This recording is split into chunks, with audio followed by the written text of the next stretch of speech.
the suppression of the use of marijuana and of the forces lurking behind it are the most important jobs this department is now engaged in. In 1930, the records on marijuana in the Washington office of the Narcotics Division scarcely filled a small folder like this. Today, they fill cabinets. Welcome, ladies and gentlemen, Coloradians and everyone that's smart enough to listen from the outside. One of the most amazing plants we've ever discovered. The pot party, the trippers, the grasshoppers, the hip ones, all gathered in secrecy and flying high as a kite. I got weed pots! All right, y'all, we told you we have a loaded episode. We're going to do a great little recap of the March Madness bracket, and then we're going to pretty much dive right into our badass interviews with Samantha Taylor and Shannon Donnely. They're going to give you a little bit more of a knowledgeable take on what happened in Spain and what the actual good that came out of it, rather than my dumb ass that was just blitzkrieg the whole time.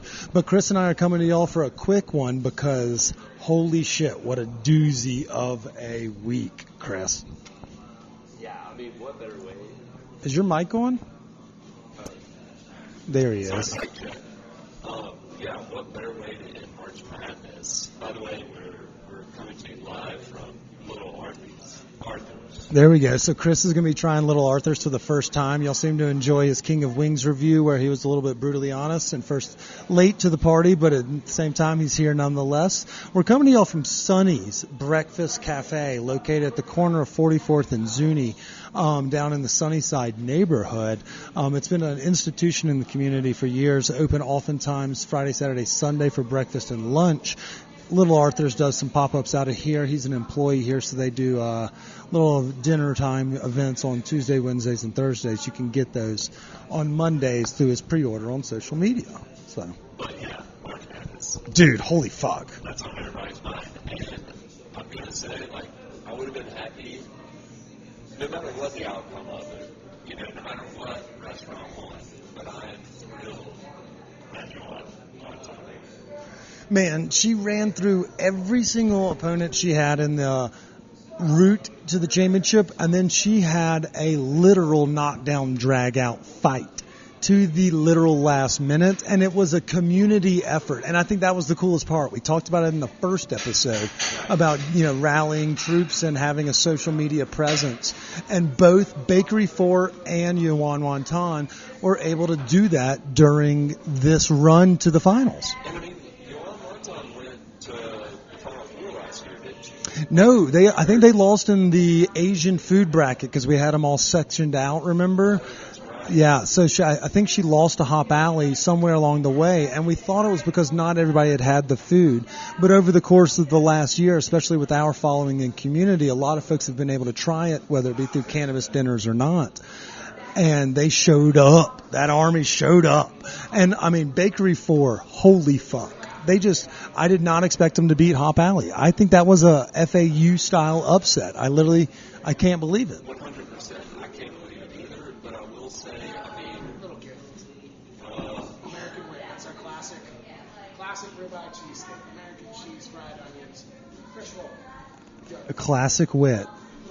Shaved ribeye, American cheese, and onions. Holy shit. That's Little Arthur's for you. You can see those pictures on our social media. But Chris, yeah, continue on. Shit, I lost my train. I know. Damn it, AJ.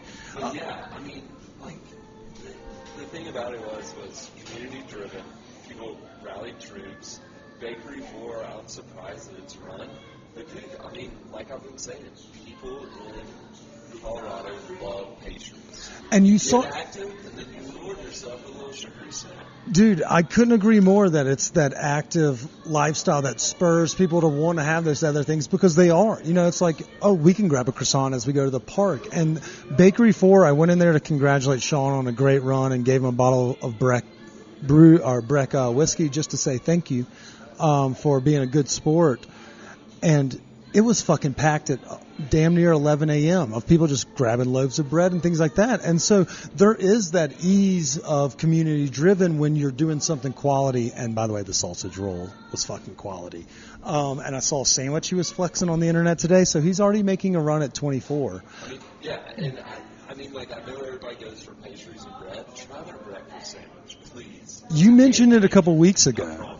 I mean, and maybe if we have more of that, because they have that new location with bagels and things of that coming, so we may see even more of an expansion in the menu from the Bakery 4 team. But at the same time, they're doing something fucking right over there. And while we can say we were surprised, we saw a great showing from all the breads. The Poulette crew obviously showed out for Yuan Wonton, fritters for the crew. But at the same time, Reunion did really well. We saw Hearth was in the game as well. There was a lot of competitors from the bread scene. Get Right's made it a fight with Faux King. There was a lot of great representation from the bread season this year, and so I was excited to see what Bakery 4 did. But really, what better way to send off Penelope and her team as they enter into the brick and mortar space than with a March Madness trophy? Yeah, it's the most preposterous fucking trophy in the world, and y'all will see it on the internet after this drops because it arrives literally either tonight or in the morning, and it's got our faces on it. It's got our faces on it. And people are going to be like, what the fuck is this? And you're going to have to explain that social media voted you to have this 4-foot preposterous trophy in your brand new restaurant, Penelope and Knockers. And it's going to be hilarious. And I can't wait. And what's even better, I was just thinking, it's just so dumb. With them winning, that support for Margaret and Ellison will be invaluable. Like something on the truck, maybe something for the new restaurant. Like, right? I mean, and that's the cool thing again about the community. It's not just Bar Green hooking up the kitchen, but they now get to relax for a minute. Like we talked to Caroline last year after the fact, and Tommy as well, and we'll do the same with Sean and Penelope in the coming week. But you get to relax with a little bit of bourbon, a little bit of wine, a little champagne, and you're going to get a Callie's gift bag. So if you like edibles, you like, flour, you want a little concentrate, they've got it all taken care of. So they will be rewarded for their efforts. And by God, was those some strong efforts. Did you, now I know last year was the first year we did it, did you have more fun during this bracket or last year's bracket? I liked the chaos more of this year. So mixing all the teams up, I enjoy that more. We got a couple of DMs later into the bracket this year than we did last year, where it was all just, it was what it was. Yeah. And so this year, people were like blaming us for like the winners of brackets. And I understand that maybe you don't think Uncle should have beaten Softa, and I understand that as well. But I didn't fucking do it. I didn't pick the winner. It wasn't like, oh, Kip chose. I fucking took the winner of the bracket. I mean, just... It was fun. It was supposed to be fun.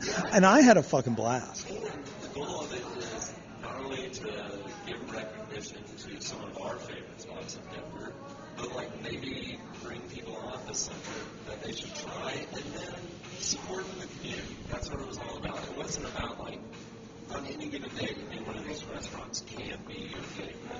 Yeah, it just depends on like what you wake up in the mood for. Like some days you wake up like, Chris, if you're craving ice cream in the morning, Right Cream is going to get your vote if that day struck that day. And, maybe some of the bakeries and the bread categories did really well because when you think about it at 8 a.m.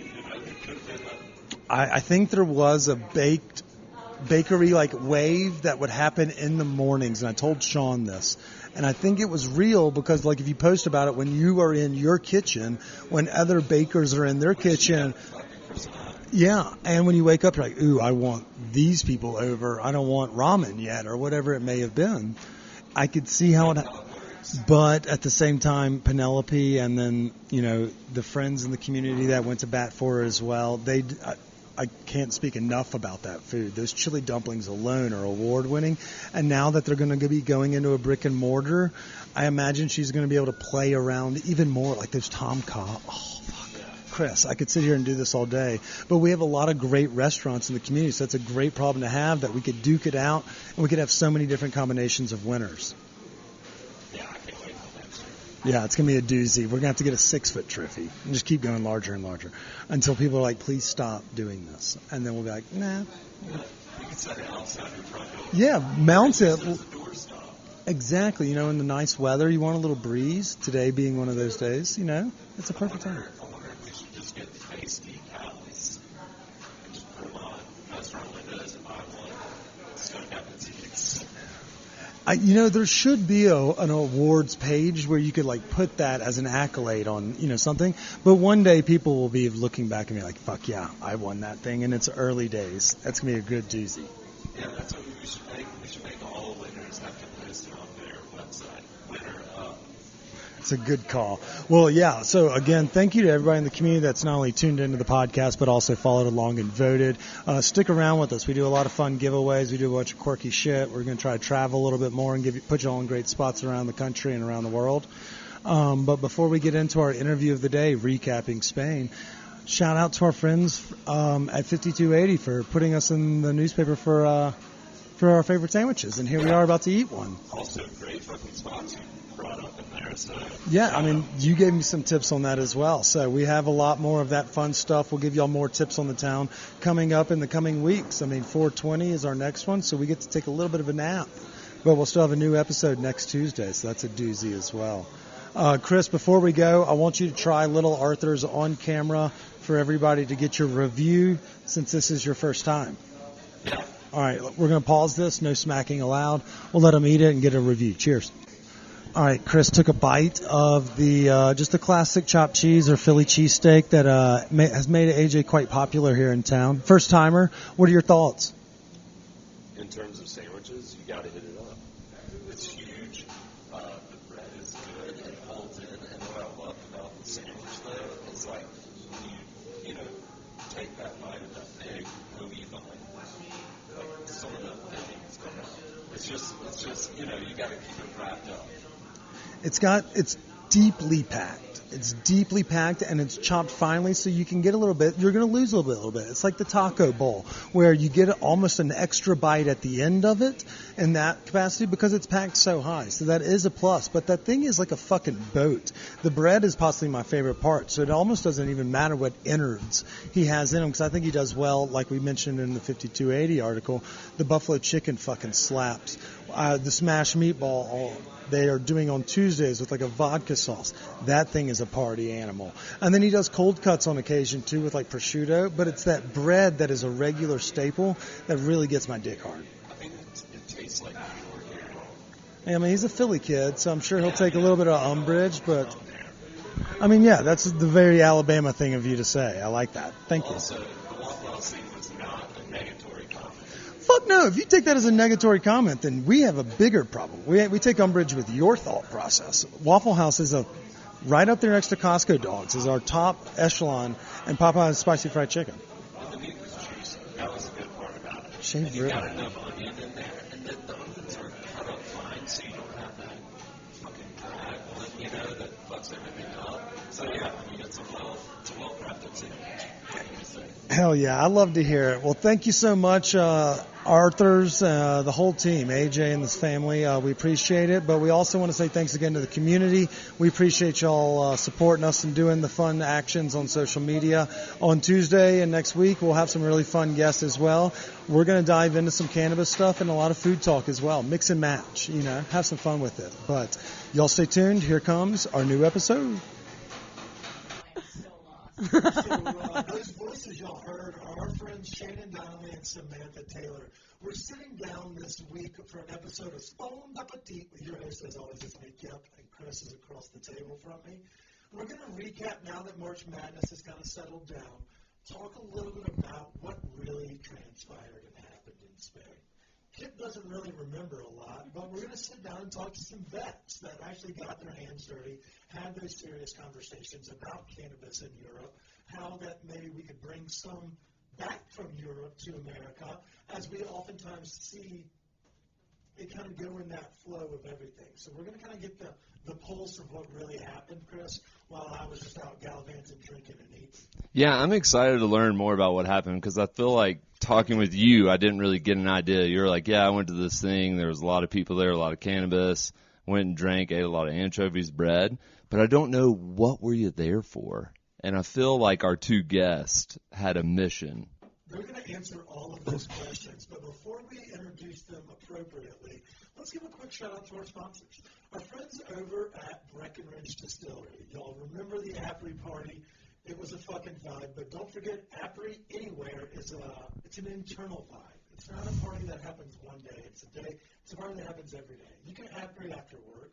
You can apri after a day at the park. Maybe you had to go to take your car to the shop. Apri when you get home. There's a Breckenridge distilled spirit, no matter the occasion, whether you want some of their award-winning whiskeys, their vodkas, their gins, their rums. Fuck, they even got the bitters, Chris. I mean, they've got something for everyone. They can help you make the perfect cocktail. Chris and I drink most of our booze straight because the objective is to get lit as fuck. But at the same time, if you're looking to make a really cute cocktail for the nice weather that is impending this spring, our friends over at Breck Distillery have a spirit for you. So check them out. You can find a location nearest you, or you can just ring that button right there above your head, and Tommy will come back there and attack you. But we're super stoked to be working with Breckenridge Distillery, and we're excited about today's episode. Chris, how are you doing, buddy? I'm doing great. We're sipping on a tasty strawberry White Claw. Not a big fan of White Claws, but the strawberry one is hitting a note. So Chris and we've announced multiple times that we fuck hard with the seltzers that have the grapefruits, but we also like tequila and mezcal, and we know we've dabbled in the Madres. But so High Noon is our usual preferred flavor. This strawberry White Claw really delivers. It kind of cuts through that sweetness that you often find in the White Claws. I like them a lot. Yeah, I'm not going to say I'm going to go out and buy them, but if I come over to somebody's house and they're offering White Claws and they've got strawberry on hand, I'm going to take it.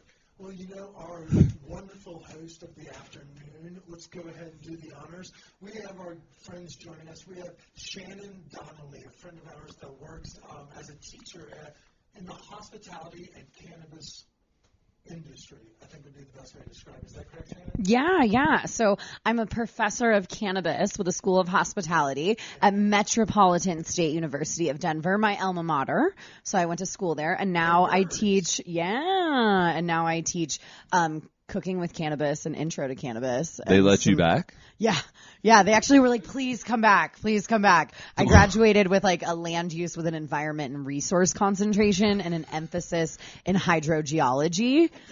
I know. And yeah, exactly, right? It was like, but I mean, it was like environmental science, and that was the closest to a cannabis degree you could get, like in 2007, right? Okay. Like I was like in the stoner classes. We were learning about rocks and like, you know, the environment. I don't know how many stoners were passing geology courses. A fair amount, and they fucking love cracking those puppies open like geodes.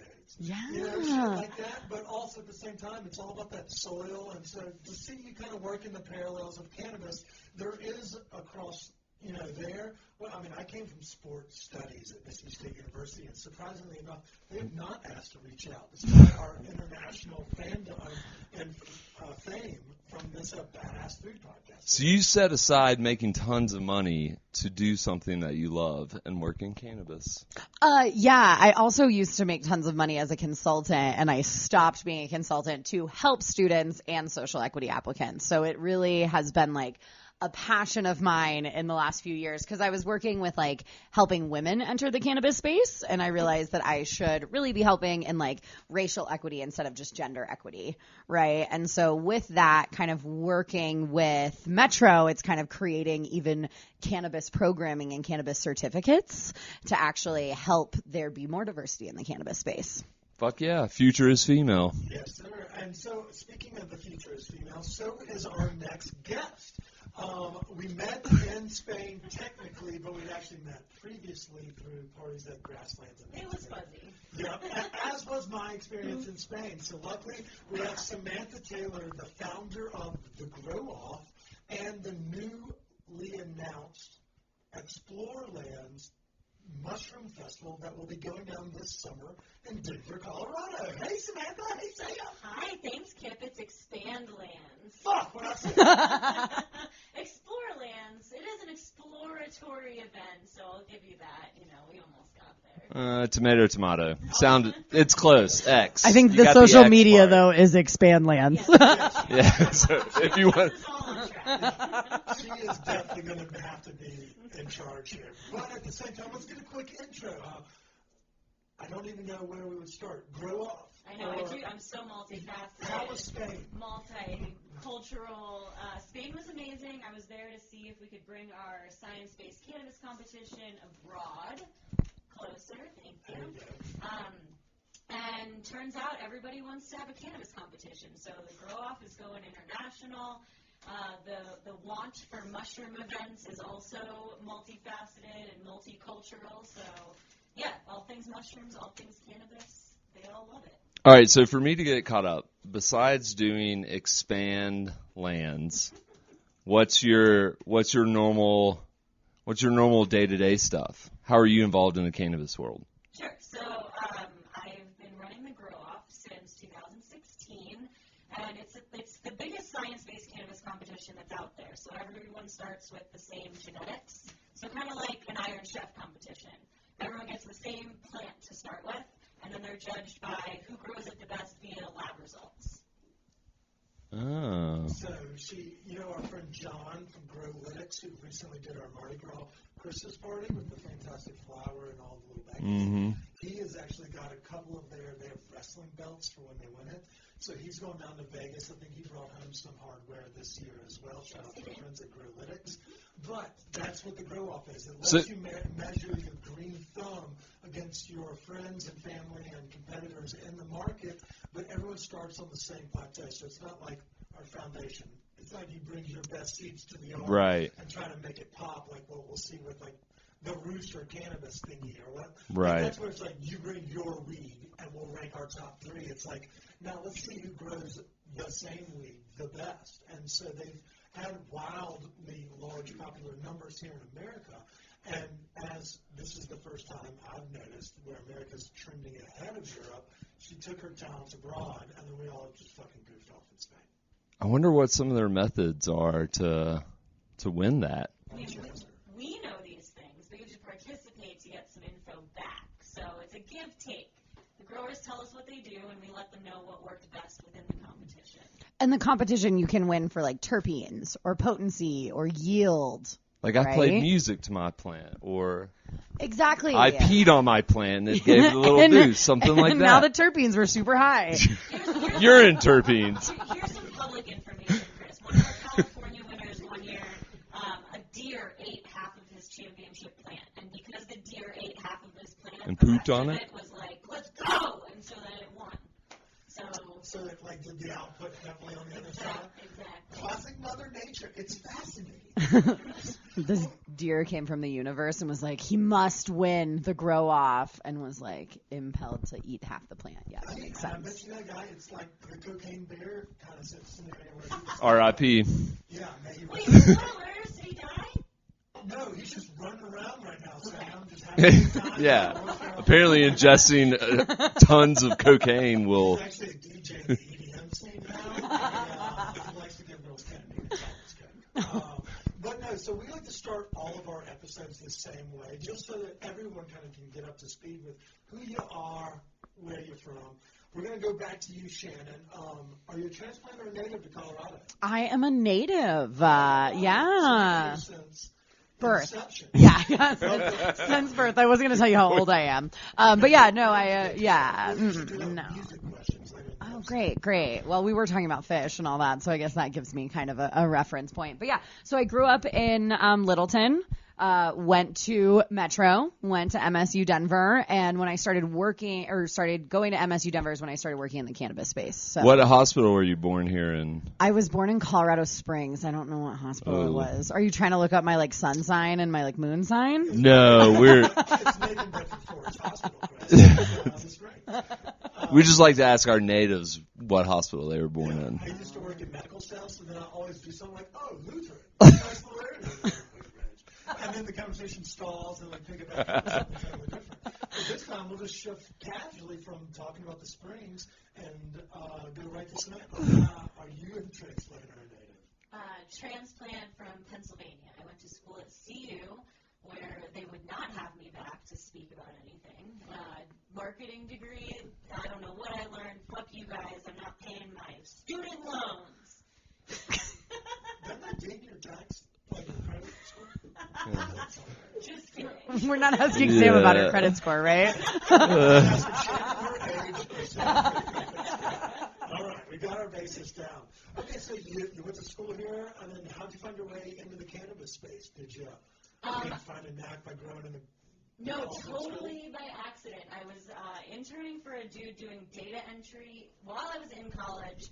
He turned to me one day and said, "Hey, I grow weed in the basement. You want to start a seed company with me?" And I said, "Sure." And that was 2009, and haven't left the industry since. Oh, wow. Start a seed company. That was the... Yeah, that was the catalyst. Centennial Seeds was the first seed company in Colorado. Okay. So y'all are both heavily entrenched in the scene, and honestly, Shannon, we'll talk about my badass teaching of your class, which we kind of briefed on a couple of months ago. But at the same time, we wanted to kind of not only get y'all's input about what y'all see differently about the cannabis industry from our time in Spain, because I know y'all got a little bit more literal hands-on. You know, y'all did a little bit more, and I feel like Chris will definitely vouch that you glazed over that fairly barred out. Yeah, let me... The best way to describe that. So let me pose the first question. What was your goal? We're speaking with Shannon. What was your goal attending the Spannabis event?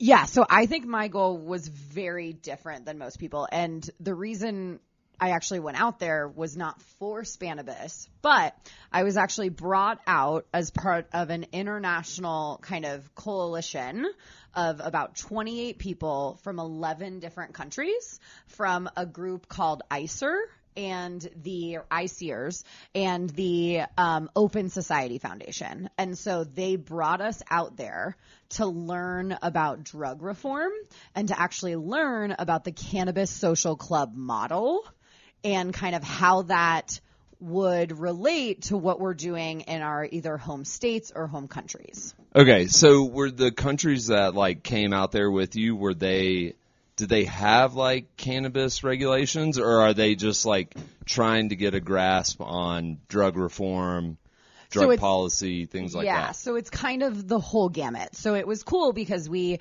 met with Peter from Hungary, who runs a website called Drug Reporter. And Hungary is not anywhere closer to cannabis than anywhere else in the EU, right? But then there was also this woman, Jenny, from London, who actually is writing the London Drugs Commission report so that the, governor or mayor, whoever is running London.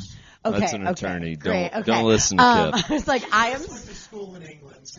Okay. So there you go. So that's kind of the piece, right? Is that so Jenny, who is with us, is actually writing the London Drug Commission, and so she was going out to learn how does consumption happen in Spain, but also learn from people like myself who have been in the Colorado market from the very beginning to see how is it working, what was good or bad, right? Okay. And so we actually had an entire day where we learned where every single other country that we were with and where they were at. And so it was interesting to learn where everyone is around the world in terms of cannabis.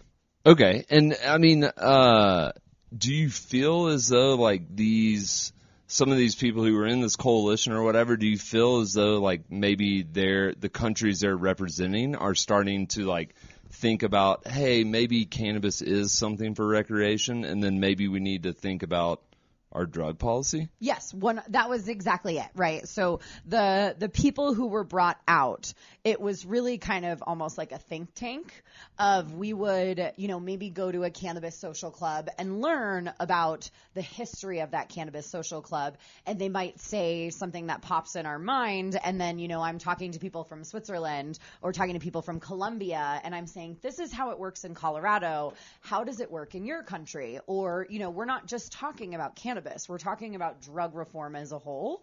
And a big piece that I learned a lot about while I was out there that we don't talk a lot about, especially in Colorado, is harm reduction. Right. And so there's the piece of in Europe, when they're thinking about legalizing cannabis, they're thinking about it in the idea of reducing harm for people who use drugs, right? Right. We in Colorado legalize cannabis because that's where you can make money. Yes, it'll help people, but really we've had this huge capitalistic push in America.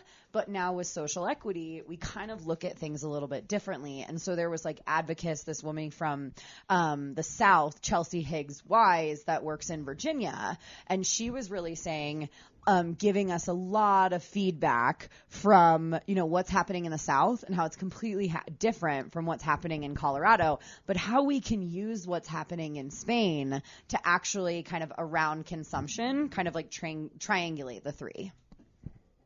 Okay. I'm a good answer. Yeah. She went over there with a mission as well as an itinerary, which is always a nice thing. Sam, let me ask you, what was your goal when you were going over there? I know you kind of alluded to it in our intro, but what was the objective? Is this your first trip over there for these types of events? Give us little deets. Yeah, first international cannabis event, and I was totally blown away. One of our friends, Lance, I reached out, and I'm like, Lance, should I go? And he's like, MJ Biz is kind of like the Super Bowl of cannabis events where Spannabis is the World Cup. So two kind of different vibes, and I'm apparently Team World Cup because Spannabis was like, I think the best cannabis event I've ever been to.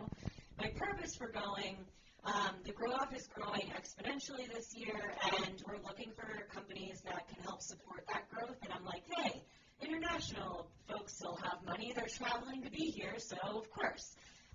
Turns out we've made some awesome connections. I think we may be launching Canada as a result of going to Spain.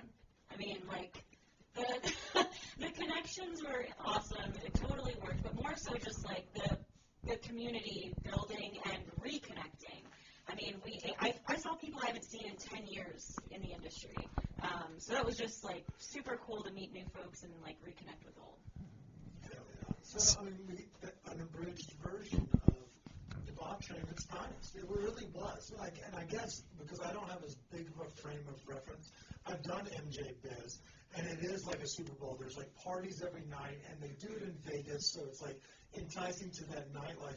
And Barcelona is no different with having a constant nightlife. I didn't see my bed before 3 or 4 a.m. most days. But at the same time, it was that kind of like international. Everyone's coming with different agendas. And I think to harp kind of a little bit on what Shannon was saying was, or what we've seen here with that capitalistic mindset of there's more venture capitalists. You'll see more suits in Vegas, and you'll see more hoodies still in Barcelona, meaning it's a little bit more of that still fun, not business-driven, business-minded investors or even business owners. So. Well, it's also like now that you have a legal industry in various states, various parts of the world, like you've got to focus on kind of creating a pipeline for all individuals to be involved. And so I guess that's where like the equity work is becoming a bigger piece, because probably when it first started, it was only people with a lot of capital and a lot of money that can invest in this, but so many people contribute. But it really started, though, what you say, with the folks that had these products in the mom-and-pop shops that were getting bought out from Green Solution or Native Roots, and that's where the VCs came involved, because we used to have 200 people owning 250 licenses, and obviously of which was still a very small percentage of the minority owned.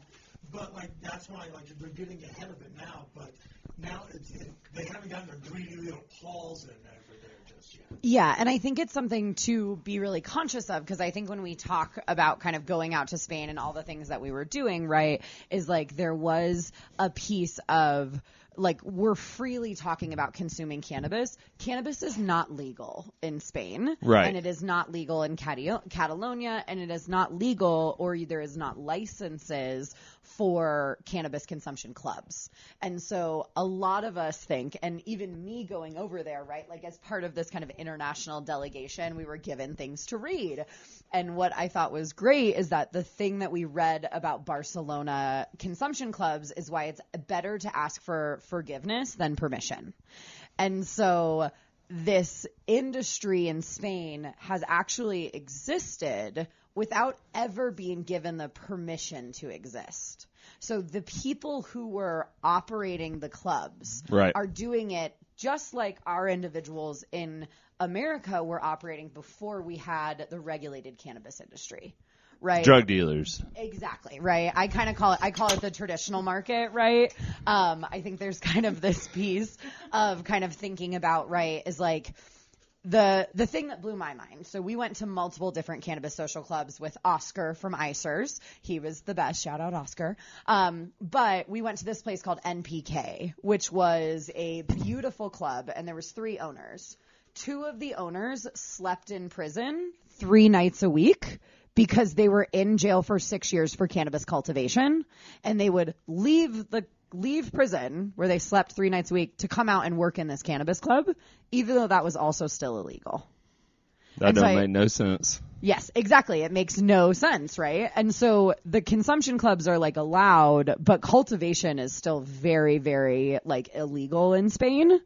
And so I think it's interesting for what we saw at Spannabis, which is this beautiful excitement of growers, because there was a lot of seed growers, there was a lot of different, cultivation companies, right? But it's not even anywhere legal where we are. So, I mean, that's wild. I guess like it's just kind of like don't look, but I mean, at this, yeah. But at the same time, like, I mean, if like what is Spain's next step? Like, is the needle pointing towards like legalization? And so that's the thing, is that in Madrid, so in like the kind of federal government, right, is that the cool thing is, actually, let me step back. So the individuals at NPK that I just said, the club that we went to, that a few of them sleep in prison at night, they're starting their own political party to actually be able to have a word and have a say inside of the Madrid government. It's called get a voice at the table. Exactly. And so the thing is that in Catalonia, which is the state that Barcelona's in, there was licensing, and Madrid pulled that back in 2022. And so there has been changes. There has been pushes. The good thing that just came out, actually the week after we were in Spain, was that the EU actually came out and said that, they might favor legalization, which has been a big change from how it used to be in the past. We did it, guys. Way to go! Yeah, we did it. The Germans have gone ahead and moved that all along in the recreational department, which leads me to kind of a question for you, Sam, which is, you mentioned you went over there to try to bring your, product with services and competition to foreign markets. Is it a fickle beast having to navigate with folks that maybe are growing CBD flower and aren't playing by the same rules as us? Will they have different metrics that y'all will play by? What's the event asking for ourselves at this point? What's the rules on doing an event if in case us and Groovy Gravy wanted to team up? How does that work for y'all's business? Yeah, so we're limited to whatever state laws or regional or governmental laws govern that country or whatever, right? So you have to play by the Madrid laws. You can't play because obviously cannabis consumption was fucking everywhere. Spannabis had folks just Puff and Tough, and it was kind of more of that. Look, it's almost like the New Orleans thought. As long as you don't hurt anybody, we're not going to come see what's on the other side of this gate. Kind of vibe. But is that how you'll operate? No, because I think we're limited because our judging is done by lab testing, and lab testing is usually regulated by government. So in these other cups and competitions, it's very much a beauty pageant or who gets the highest first and taps out on that strain, whereas we are very science driven, so we have to work within the confines of whatever regulation is happening. So to answer your question, these other countries are doing, they're growing CBD, they're growing hemp right now. We hung out at a CBD store. Shout out Sensitive CBD.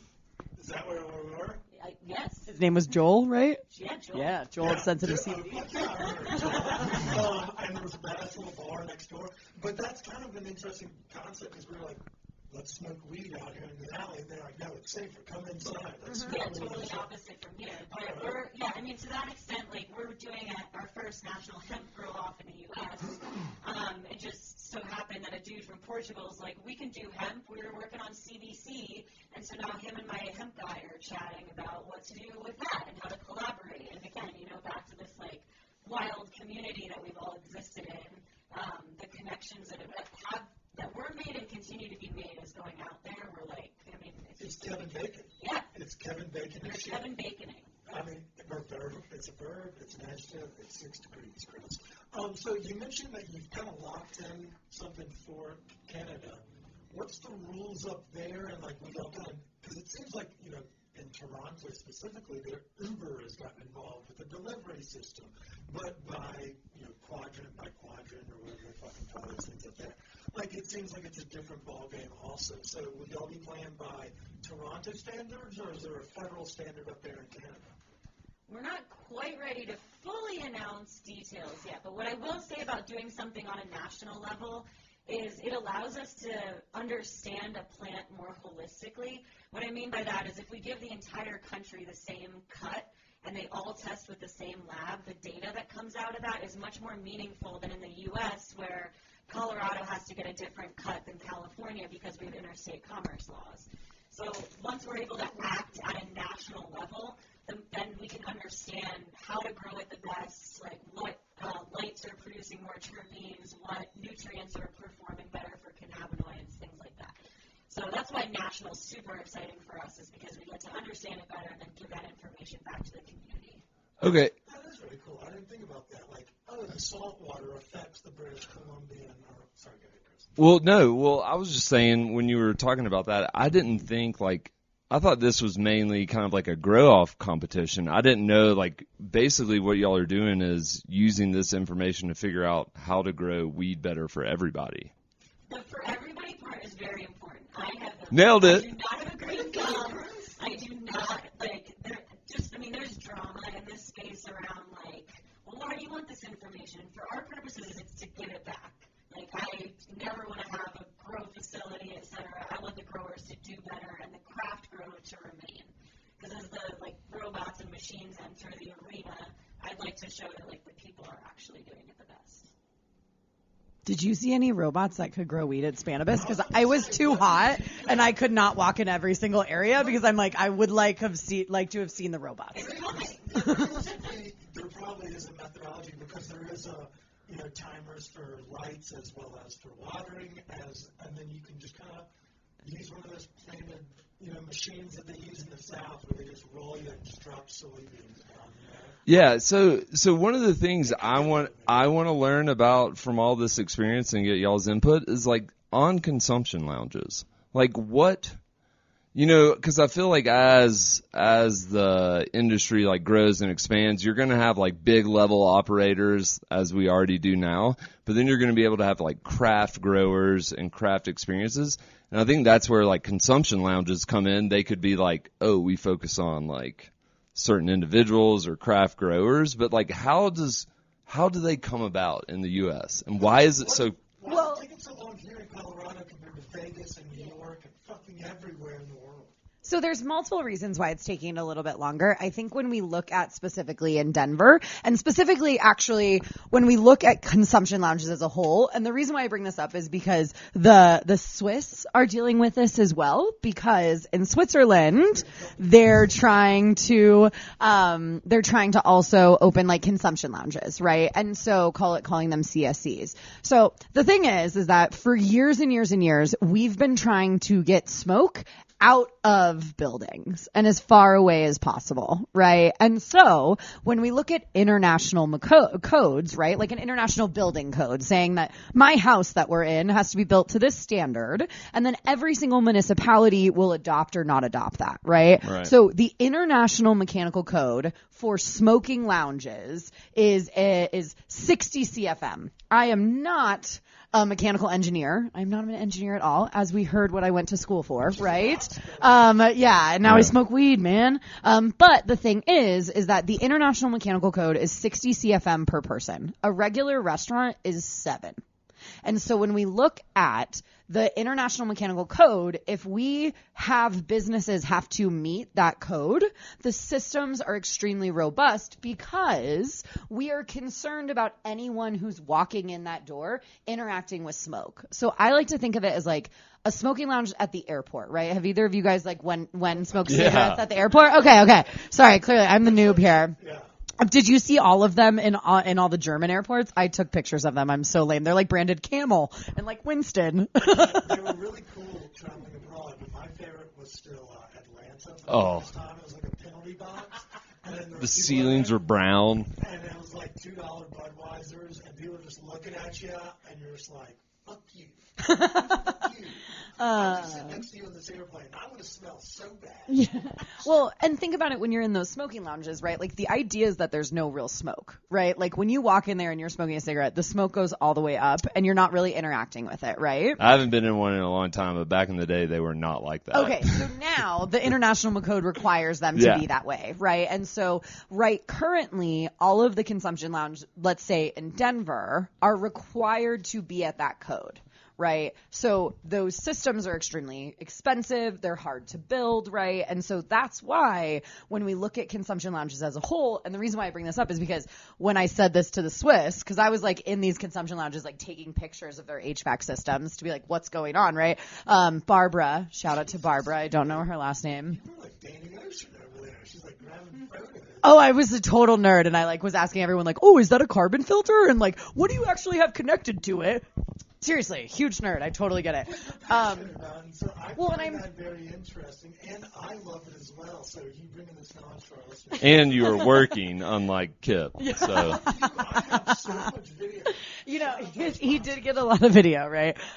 But I think there's this piece, right, where it's extremely high. But the idea behind that is that your mom could walk into a smoking lounge and wouldn't get secondhand high, right? But what I saw with these, so there's 450 consumption lounges in Barcelona alone. There's 1,200 in Spain. These are also, I think it's smart to know that these are places where people can also purchase cannabis, right? Because they say they use it medically or they say they use it, right? So it is kind of what we would think in Colorado as a hospitality and sales establishment, right? And so what I took away from that is that 100% of the people that were walking into consumption lounges in Spain are understand they're either going to consume cannabis or know that they're going to interact with cannabis smoke, so they understand the liability. Right, that's what I was going to say. And so I think there's assume that as well, like when you go to Jad's or Tetra or Antland or what's soon to be on Cold. You're entering under. The guys, it's like going into an Irish bar and be like, oh, they're drinking here. It's like, see, you come here for fucking French fries, alone? But that, I understand that you have to appease to that by standard. Like, oh, if this restaurant is a cannabis restaurant where you can smoke and buy weed over the counter like you would a shot of. It's like a Surgeon General's warning, right? It wasn't that difficult for people to smoke cigarettes inside, and I didn't mind it, even when I had the long hair. My parents hated it, the cleaners hated it, but if you choose to be in that environment, I feel like that should be like a signed waiver, like you understand that this is a smoking inside premises. Yeah, and I think that's kind of what I came away from the Spain trip with, right? Is that there's actually different models for cannabis consumption, right? There is the community-based model that's happening in Barcelona that actually is like everyone who walks in that door knows you, and you didn't get in that door unless you knew me, right? But then there's also this really, really awesome ability that I think we can do here in Colorado, because what I learned on my trip is that every single person was like, yeah, we've been watching Colorado this whole time, and we're the entire world, right? And what I always kind of talk about is coming out of the green closet, right? Where for so long, a lot of people didn't talk about consuming cannabis, and it's gotten more and more. So could we create a consumption lounge that is out of the green closet, right? That our moms can go to, and we are having a great time. Maybe that's the business that has to meet that extremely high code, but maybe there's other things that we can look at. And that's, I think, what ICEER's bringing all these people out, we're really trying to show us, like, this consumption model has been happening for 20 years plus, and it is crushing it, and it was so much fun. And like when I went out with Kip, I ordered a beautiful gin and tonic at a consumption lounge while I'm smoking a noodle joint, right? That's something that we haven't even talked about, and that's something that, like, why can't we do that here? That's the liquor code. Wolf spoke about when he joined the Groovy Gravy's podcast episode, and that's what he wants to do. He's like, why can't these coexist? And it's apparently there's a medicinal study that says that by drinking and smoking the epiglottis or whatever your little flappy thingy is here in your throat, it keeps it from like reacting as normal, so you could technically choke on your throat. And so they say it's a risk to have both of those, and then they lean on this one study and as to the reasons why you can't mix these things too responsibly. So it feels like we're kind of a little far from that.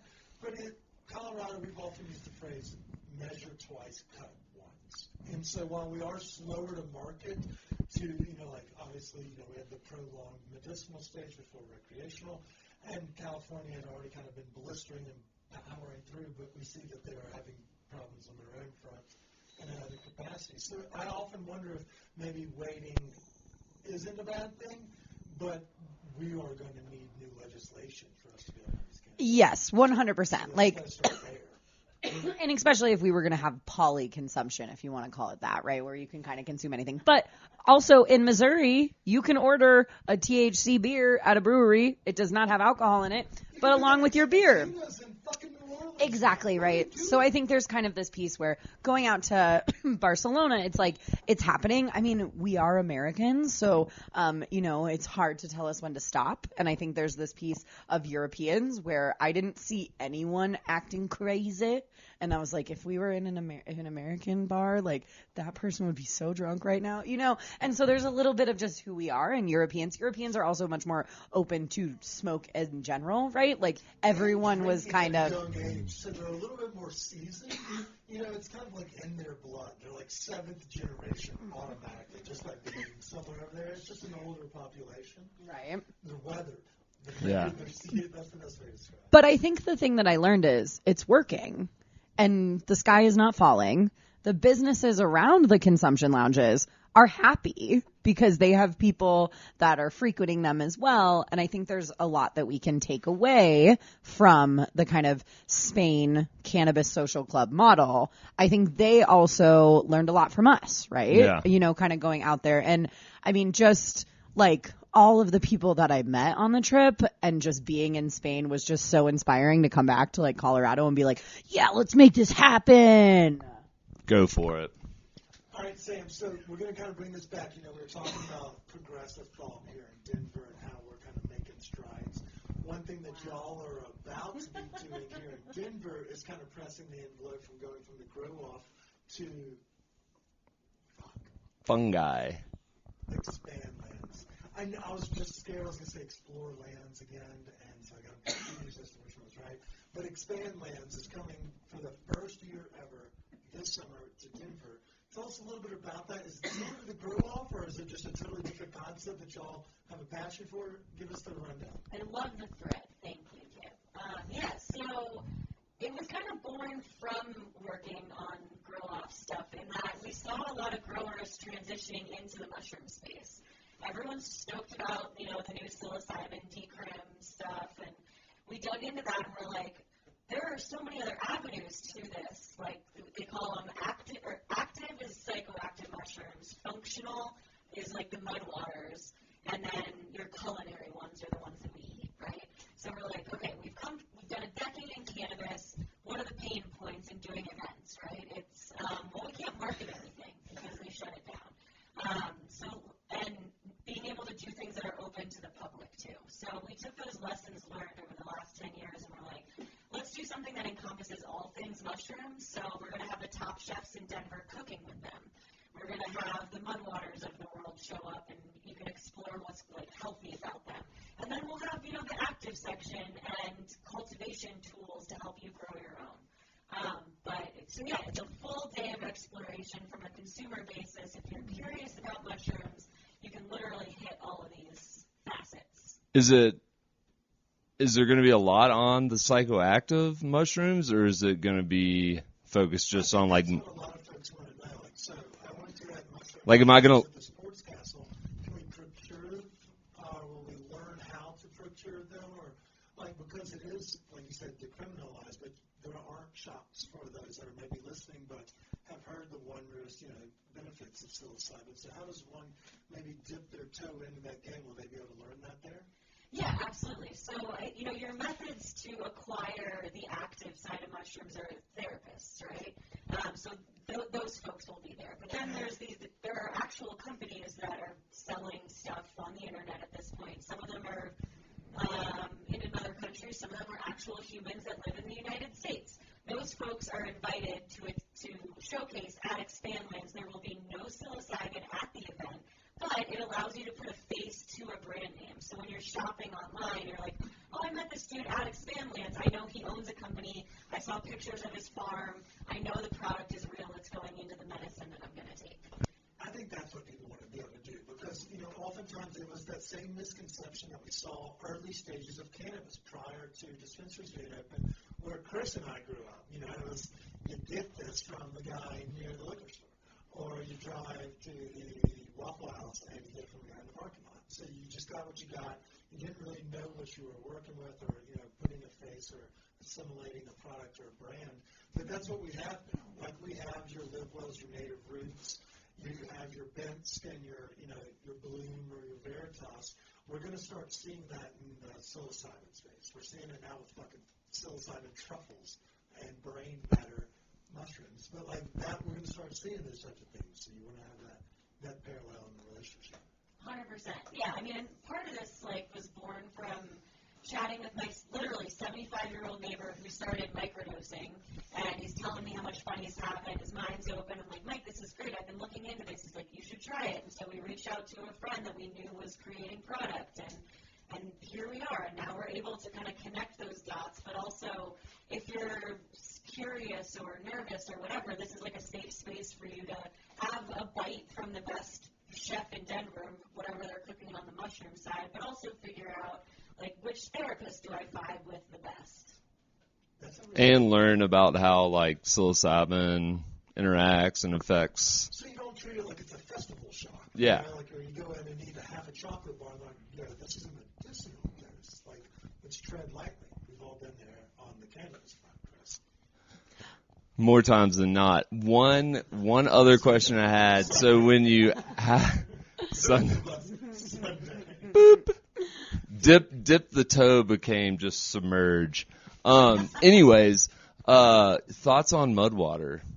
Do you drink it or? I have not tried it yet. Okay. If you're listening, do you like them? No, I was just wanting to make sure we weren't sitting next to a psycho. So you drink mud water? No, I'm just kidding. I'm just joking. I get all the ads for it, and I've never had it. I'm just wondering about this mud water. I also want to know what you like because I've never gotten an ad for mud water in my entire life, and I feel like I'm probably more of a demographic. I feel like if you're getting you coffee ads or something I don't like drink that. Caffeine. Oh well, there you go. I know I'm a monster. Yeah. Here's what I will say. When I started my I drink no caffeine and I have this much energy. I know. But there's mushroom teas and things like that I mean, I did the microdosing of both psilocybin and non-psilocybin where you get 500 milligrams of lion's head. So I was trying to fill the holes that are in my head from. Did it work? Because it totally worked for me. I did an off and on for 30 days where you did multiple days on and multiple days off. I don't know. I may have just been dumber, but I woke up sprightly. It's supposed to connect to the I sides know. of your brain. I mean, I'm not really all there anyway, but at the same time, if you were supposed to do that and then Were you working with anyone though to help you through the microdose process? Well, I think that's what Expandlands is. I had gotten this concept that was almost like a bullet where you add a scoop of this and you take a capsule of that. And so I was following a regimen that I was given by somebody, not a therapist, idiot Kip. But I was like, I don't know if this is actually working or not. I think I'm just normally just casually still getting dumber every day. Well, I think the thing is that there was a Netflix TV series that talked about how when you microdose and take mushrooms, usually you're skiing down a mountain and you know the path that you want to go down. And when you take mushrooms or you microdose, it puts a new layer of snow upon the mountain so you can figure a new path down. And so, yeah, and I think so that's depending on obstacles. Yeah. Maybe a dusting. Yeah. I maybe wasn't doing it well. So that means I need to go speak with someone that knows what the fuck they're talking about, and I can find that this summer. There you go. Exactly. June 17th, Denver. June 17th. No, McNichols. Oh, really? Yeah, Oh. we got a spot. Well, fuck me. You got all the deets. Can't you buy tickets too? Can you buy tickets too? Plug shit all day. Just yelled out like, You don't have a plug song? You gotta have a plug song. This is our plug song. What you got? This is our plug song. Yeah, there you go. This is our plug song. It's not a slug song. It's just for plugs. You can buy tickets at Expandlands now. Nailed it. I Perfect. can't sing the song and do the plugs. So thank you. That's what I'm here for. Thank you. Y'all been fantastic guests. Before we leave, let's ask a couple quick questions about Spain. Favorite places you ate, tips for people that maybe want to go over there, find a way into a Barcelona cannabis club and make a vacation out of, like, as a safe cannabis consumer, how they could possibly do that? Or if y'all want to give tips, places y'all liked the most.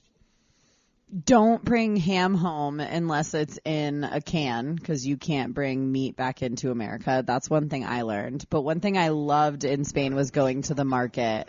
That's what my tips are just be smart about what you're bringing back in America, because they won't let you bring jamon back in that eats only apricots. But I like the St. Joseph market. I think if you stay next to it and eat there every single meal, it's absolutely delicious. I think that going into different consumption clubs, you should definitely reach out to them prior to make sure they actually allow tourists, because a lot of them don't. I don't believe the one that I gave a shout out to, NPK, allows tourists. I don't think it's public, but you can buy access by reaching out. And I think Pirate's a pretty open one, like where there are private, obviously, followings on social media, but you can look them up on Google for some of those. But there are literally like damn near 200 clubs. And there are folks on the beachfront that are like, want access to weed clubs. It may not be the best weed, but at the same time, if you do a little due diligence. Yeah. But yeah, you went to the bougie ones. I went to we had like special access because of the tour that we were on, but I think you and I went to. She's like, oh, do y'all know how to me and Sam went to the Dank of England. I believe that allows kind of anyone to come in. So there were some really cool places that we went to. I think out of all of the people here, I was the only one that actually did any like tourist things. And I went and okay, you guys went to like a castle. Oh. We had a day where before we were flying out, we were like, well, we went to the Popeyes in Barcelona. Okay, sorry, I was completely wrong. Popeyes experience in Spain, first time, and I've had it since. It holds up in America. See? Oh, you've always been to Tenders? Sandwich. Yeah, the chicken sandwich. But I think shout out to Tenders at King of Wings, because they have the best chicken tenders, I think, in the state. Yeah, the tenders are fucking sexy. Yeah. Yeah. I think the market was the most fun that I had, and I think that the cannabis clubs are great, and we had a lot of fun drinking in Barcelona, lots of very good wine, and just making sure you're doing those things.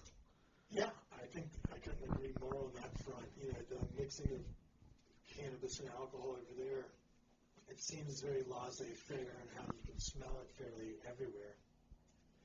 And the city's so big, it's not like you were running into a bunch of, you'd find our friends and things of that nature, but it wasn't like all of these people were here for a cannabis event. So, you'd smell marijuana and there's CBD shops. I think that the St. Joseph's was a very cool market. There was another one not too far, but the Rambla area was fantastic. Bar del Pla is a natural wine bar. I'll give that tip. I recommend it thoroughly. It's just in the middle of an alley. And I think that's the coolest part is you can just dip into any of those little bars and cafes and have a good time. Smoke a little weed if you're quietly with your vape pen in the street. You're easy. Sam, favorite parts of Spain? Things you ate? Gosh, our 5-hour lunch was awesome. My advice, we were kind of talking tips, was just kind of following our connections in terms of you talked to a friend of a friend, Kip, that got us to do that lunch, and we stumbled upon the hole in the wall bar and met some locals and kind of followed our nose there. But the only thing that I did that was we were looking to see how do we see the Sagrada de Familia. So I'm like, I remember this thing on TikTok that I saved. So we walk into it's literally the only tourist thing we tried to do, and they were like, you need reservations now. And so, when it comes to the tourist stuff, that's never my vibe. I would always rather just like sniff out the city. My plan the day we went to lunch was to get out of the city to kind of, towards where Roger lived. And I don't know if you've talked about that on the pod yet, but we talked about how he's Catalonian. Yeah. I hate the Spanish. Yeah. I mean, I would have loved to spend a day like in his town. Like we did the city for 4 or 5 days, but like what's outside of the city? What's going on there? Yeah, and I feel like, obviously staying in the Gothic quarter, you get to see all those touristy things, but the city is so, we left the area to go to the conference and things of that nature. It is so fucking big. It is so big. So, I give them credit for having a bunch of cool little areas with dank-ass food, and we got to kind of dip and bop around. Really had to use a car, but that would have been awesome. If you get down to like Valencia as well, like a little further south. Wouldn't that be cool? All towns in between. Well, are you guys planning on going next year? Because that's one thing. Like, I'm hoping to bring students back next year and maybe do like a travel abroad where I can get my students. He'll be coming off a year of some pretty intense travel, so we'll have to get his recaps and send him over to the next year. Yeah, because that's the one thing is I think if you work in cannabis or you want to know more about cannabis and a global economy is go to Spain and go to Spannabis because the people who are out there from the U.S. are taking that next step, and I think that's a huge thing to what I learned is the people even I met people from Denver at Spannabis and I was oh my gosh, and we connected on such a high level that I was I understand why I met you out here because. Okay, thank you. Some say that about us, so consider y'all's lives changed from today on. Y'all gonna get this stoned appetite bump of idiots that don't know anything, but feel free to comment on everything. And those are our people, and I'm one of them. So I'll be yes, girl. I'll just do a bunch of heart emojis, and that's what we are. We're all about positive reinforcement. We don't know what all the Actually, I do have to say, last night during my class, one of my students was like, dude, I forgot to say something to you because you were so jet lagged during our last class. And he's like, I follow Stone Appetit. And every single time they were tagging you in Spain, I was like, that's my professor. That's my professor. And I was like, oh my God, what did Kip post while we were in Spain? What was, oh yeah. Beachfront property for 2 hours while I got my tan on. I looked like a snack that day, Chris. I was wearing my Tiger Wear pizza shirt from Beef Fresh. Perfect day to eat shrimp by the Mediterranean. Tomato bread. Those pictures, yeah. And then I don't really remember Sunday. We may have taken pictures in that bar as well. Yeah, no, I think everything that you posted was fine. I just thought it was great that my students were like, I saw what you did in bars. Oh, no sorry needed. I was like, yeah, what's up? I'm cool. I hang out and do cool things. I'm not just your lame cannabis professor at MSU Denver. We do love you, and we can't vouch to Shannon at schools. I had a blast, and I would gladly travel with you again. So if y'all want to do, I get emails now. There's one in Prague and Copenhagen. Wait, when is the one in Copenhagen? I'm trying to get my. I don't know. You just get emails bombarded to you because they sell your information, and that's what's happening to me now. But I want to thank y'all so much for joining us today. This was a fun, reminiscent recap. Anything y'all want to say negatively about Kip's behavior before we go?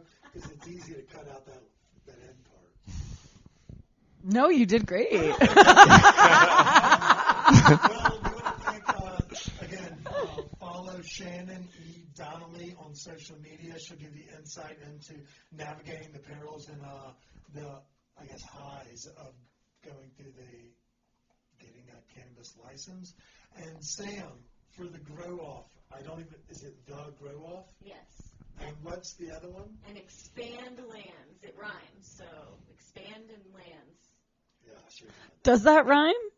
Well, one's not plural. Okay. The logo is fucking dope. It makes your brain break. It's a dope logo.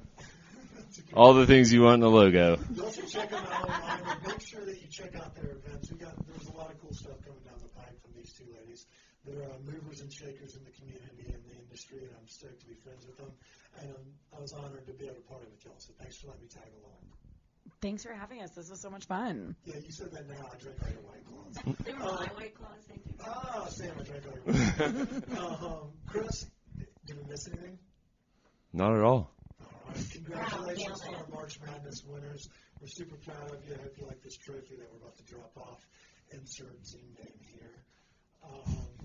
Until next week, we want to say stay high, stay hungry. Try a strawberry White Claw. Cheers.